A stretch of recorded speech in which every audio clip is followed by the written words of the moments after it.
Estamos chegando ao fim desse assunto de Atenas e Esparta, mas ainda continuamos com o tema Grécia, tá? O último tema é bem estranho que vamos falar, viu? A gente não entende muito esse negócio de guerra, não. As pessoas são doidas para fazer guerra, né? Bom, mas enfim, lá na página 145, nós temos um texto que diz o seguinte: gregos versus gregos. Olha o título. Aqui, ó. Gregos versus gregos. Ou seja, gregos contra gregos. Vocês acreditam? Como a Pro já explicou, a Grécia ela tinha muitas póleis, certo? Mas as duas principais quais eram mesmo? Isso aí mesmo que você respondeu, Atenas e Esparta. Elas eram as maiores. Esparta era totalmente militarizada, a educação era voltada, né, para o exército. E Atenas era pensadora, né, gostava de política, preferia conversar do que se envolver em guerra. Essas duas são duas grandes cidades, independentes, ricas, bonitas, maravilhosas. Um dia elas duas se meteram em guerra, resolveram uma fazer guerra com a outra. Como pode? Duas cidades do mesmo país. Atenas e Esparta resolveram então, brigar. E aí elas resolveram entrar em guerra. E aí ficou chamada a Guerra do Peloponeso. Por quê? Porque foi onde aconteceu essa guerra. A região onde chamava-se antigamente Peloponeso era a região onde foi formada Esparta. E aí Atenas veio brigar com Esparta. Só que infelizmente, como você sabe, se deu mal. Porque Atenas ela era totalmente militarizada.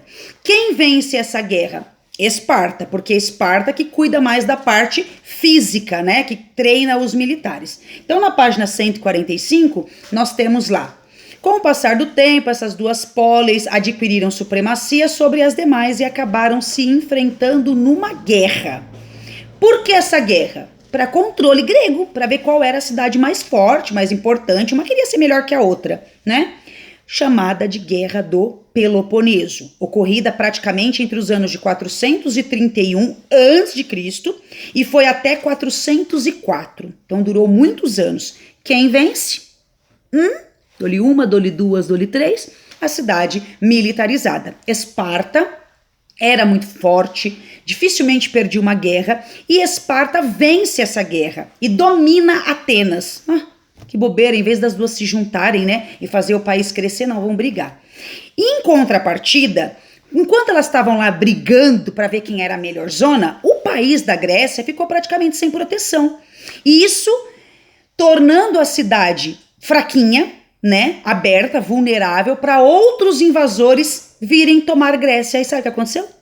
Um outro grande rei chamado Alexandre, ele era tão forte, tão assim bom de guerra, que ele ficou conhecido pela história como Alexandre o Grande. Ele era lá da Índia, olha da onde.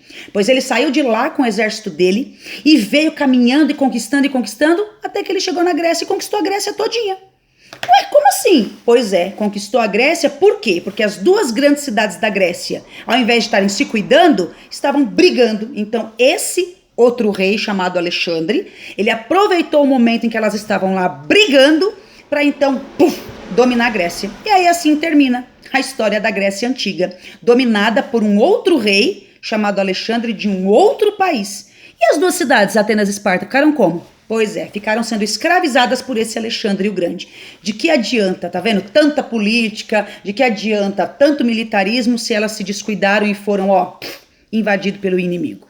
Tá? Então essa é a história da página 145, agora a gente tem exercício. Vamos fazer, que no próximo vídeo eu venho com a correção. Tem só uma atividade, aí no finalzinho da folha, atividade 3, um exercício aqui, ó, para você explicar essa afirmativa aqui, ó. Explica essa afirmativa que eu venho corrigindo no próximo vídeo.